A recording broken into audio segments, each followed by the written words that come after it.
এক স্ত্রী তার স্বামীর সাথে কোনো মতেই সংসার করবেন না, তাই তিনি তালাক চান। বেচারা স্বামী তাকে তালাক দিতে নারাজ, তাই তিনি গ্রামের এক সর্দারের কাছে গেলেন।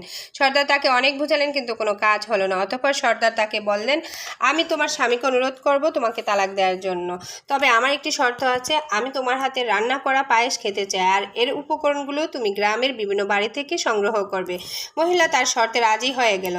অতঃপর মহিলা একটি বাড়িতে গেল। সে বাড়ির গৃহিণী কারণ জানতে চাইল। মহিলা বিস্তারিত বলল। বিস্তারিত শুনে সেই বাড়ির গৃহিণীও তার স্বামীর দোষ ত্রুটি বলতে শুরু করলেন। মহিলা যে সকল বাড়িতে গেল, সে সকল বাড়ির গৃহিণীরাই নিজ নিজ স্বামীর দোষ ত্রুটি বলতে লাগলো। মহিলা খালি হাতে বাড়িতে ফিরে আসলো। অতঃপর সে সর্দারের কাছে গেল।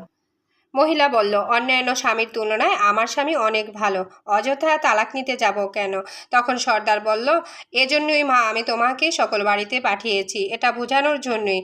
আমরা ফেরেশতা নই। স্বামী কিংবা স্ত্রী কেউই কিন্তু সকল গুণে গুণান্বিত নয়।